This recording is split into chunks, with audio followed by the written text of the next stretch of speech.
Hey, welcome back to the Disney Plus Celebrity Challenge.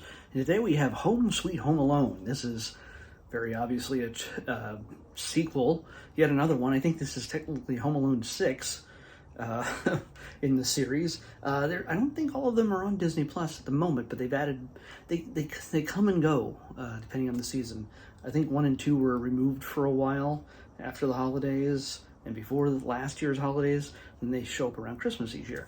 Well, we have a brand new one thanks to Disney Plus Day last Friday, and as I've been telling you in all the previous episodes, and tomorrow's as well, this is my week-long celebration of the Plusiversary, the second anniversary of Disney Plus, and I'm choosing, rather than letting it randomly be chosen for me, I am choosing each of these episodes' content for the week.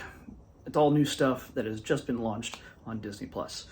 So on the 12th, last Friday. So we're now at our second movie in the span of the week.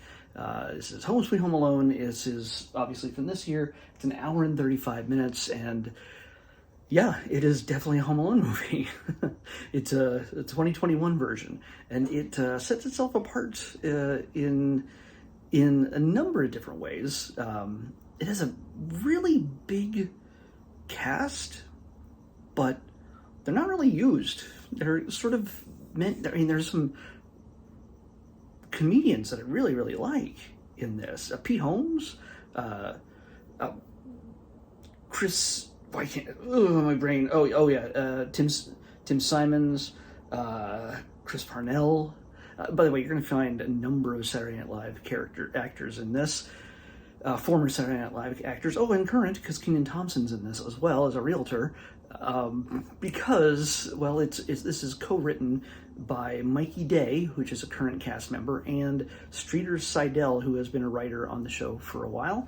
And the two of them wrote this modern take on the little kid surviving on his own against people trying to invade his home.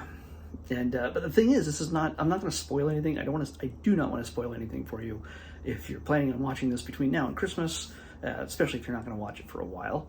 And I don't want to spoil it for you because there are some interesting twists on this. It's not a simple straight ahead remake, in a sense. It's not a reboot. It's not a remake. It definitely still exists in the same universe. One of the first questions you're going to ask is, does Kevin McAllister show up? Is there a connection at all to the original films with Kevin? I'm not going to tell you, but I will tell you this. Yes, there is a direct connection to the original films. Not so much 3 or 4 or 5 or whatever they are, but the first two, definitely 100% a connection to the original films. There could be clues you might be looking at right now that might give it away, but I will not say what they are. So, anyway, there's a kid who's a British kid. What's his name? He's played by Archie Yates. His name's Max, and he's not happy with the fact that he has to have all of his family, extended family, over at his house just before Christmas, all at the same time, before they all head off to Tokyo for some reason for Christmas, because that's what mixed American and British families do for the holidays. They go to Japan. I mean, okay, sure, I guess you can do that. But either way, of course, Max gets left behind. But what builds into this is it's not just focusing on him. It actually spends more time focusing on those who are attempting to break into his home for reasons I will not explain yet, or at all. The main characters of this, beyond Max, are gotta get their character names here. Pam and Jeff Mackenzie, played by Ellie Kemper, the unbreakable Kimmy Schmidt, and also from The Office, and Rob Delaney, who has been in a bunch of other stuff. He was Peter in Deadpool 2, everybody's favorite character, who was on Deadpool's team. Peter. He just signed up, and he's in this as well, and he gets nearly as much abuse as he did in Deadpool 2. Now, as I just clearly stated, even though I said I wouldn't, it's Ellie Kemper and Rob Delaney who are attempting to break into Max's house. Why? Do they mean him harm? This is not a Joe Pesci kind of thing. They're not hardened criminals. It's a different take on this. There's a certain level of desperation. They're doing something they think is right. They are doing something that they think needs to be done in order to save their family, save their home. And of course, Max doesn't necessarily see it that way. There's a lot of misunderstandings along the way, and it causes, Max somehow, for some reason, to become the big gadget man in the spirit of Kevin McAllister in building these booby traps that would save his life from these transgressors. So there's a lot of new takes on classic stuff. Yes, it devolves into massive slapstick and things being launched. Like one of the pictures that you'll see for our splash image is him with a pneumatic gun that shoots billiard balls directly at somebody's head. That would probably cause a little more than a concussion at a certain speed, and people should be dead.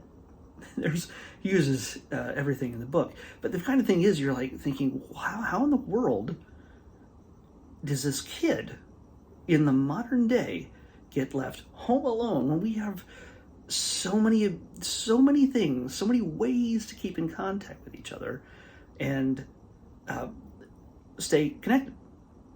Like, doesn't he have a phone? I mean, he's 10, but does he have a phone? There's 10-year-olds with phones. They actually go through a number of these things in a very not subtle. I shouldn't say subtle, but it's in a very natural way that explains how we do how we in our modern age are still disconnected in a number of ways, or have the ability to disconnect ourselves when it comes to parents and children, and miscommunications and everything else that we've seen before in the original films. Before, you could just call the house and say, hey, maybe the phone, you have a landline, you call home, Kevin would answer maybe, and go, hey, I'm home, alone. Or back then, maybe it was an issue with, I forget what it was, why they couldn't call from wherever they were flying to, wherever they flew to. But yeah, it's still the idea that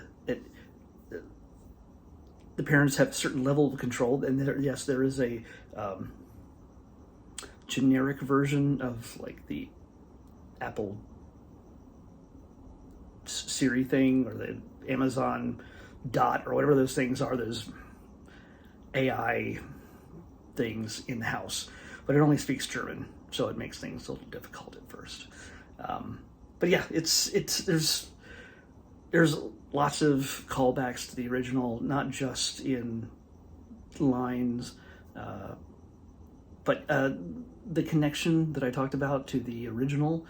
Watch it. Keep a close eye on the front of Max's house in even just the first 5 to 10 minutes.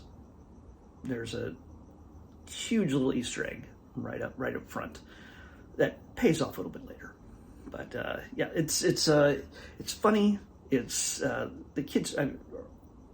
What's his name? Archie. He's charming. He's a stout little Harry Potter, as they like to call him in this. And it's just a good time. And the only thing that I'm disappointed in is that there's so many actors in this that are so wasted. Pete Holmes, I once assaulted him while drunk while in San Diego one year at Comic-Con on the street. didn't hurt him or anything. I just I basically drunkenly went, "Hey, Pete Holmes, can I get a picture?" And he leaned down because he's a super tall guy, and he posed for the picture with me. And who knows, somebody more famous may have actually been taking the picture of us. I have no idea. I was a little bit out of it. It was a crazy Saturday night. Anyway, P. Holmes, Jim Rash from Community has a small role, tiny little role in this, but it's mainly falls on the shoulders of Ellie Kemper and Rob Delaney and Archie as Max. So the three of them build the comedy, and if you feel like there's even the co-writer Mikey Day, he's credited as having a role in this, but I didn't see him. Like he's a priest or something. I didn't see him. So I have a feeling there's a lot of stuff that's on the cutting room floor. I haven't looked. Let's check right now. In fact, let's see if there's any extras. Well, it's just a trailer.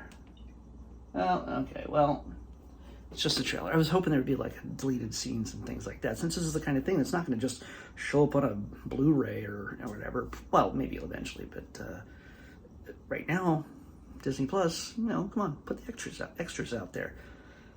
I have a feeling that there's a lot missing. So yeah, if you can avoid, I've told you a number of actors that are in this. Avoid the credits if you look at IMDb, and ignore half of the screen that you're looking at right now, and you will still be surprised by certain things that happen in this. Yeah, it's getting not a lot of great reviews, at least on IMDb, but I enjoyed it because I love Ellie Kemper, and she gets to do a lot of slapstick. She gets not as much as the man who plays her husband, Rob Delaney, but between the two of them, yeah, they get abused to a tremendous degree, and it's a neat little twist, and it's a neat resolution. And when I say neat, I mean it's neatly resolved in a certain way, and it has a weird, twisted sense of humor, which again has that Saturday Night Live. I can see Mikey Day writing this. Let's just say, so it feels like an extended skit of Saturday Night Live doing a Home Alone movie, but with just a handful of actors from that show. Anyway, yeah, it's I enjoyed it. Some people may not like it, or people may be too beholden to the classic. Whatever, you can still like new things and like the old things at the same time. They can be different things and still enjoy them. I don't know. People seem very intent on just not liking things for whatever reason, just because they can. Why waste the energy? But I had fun. I could easily watch it again, which says a lot, because unless it's usually a Marvel or a Star Wars movie, I don't really watch a whole lot of stuff over and over again. So maybe near Christmas, maybe I'll watch it with my family. We'll see. Anyway, tomorrow, our last day in the 7-day run of our Disney Plus anniversary, second-year anniversary celebration, we're going to finish it off with a short, and it's going to be from Pixar, and it's going to be the little short sequel to Luca called Ciao Alberto. Ciao Alberto. So that's what we're going to watch. It'll probably be about 5-6 minutes long, and we'll talk about it tomorrow. Ciao Alberto from Pixar on the Disney Plus Everyday Challenge. I'll see you back here tomorrow with that. Bye.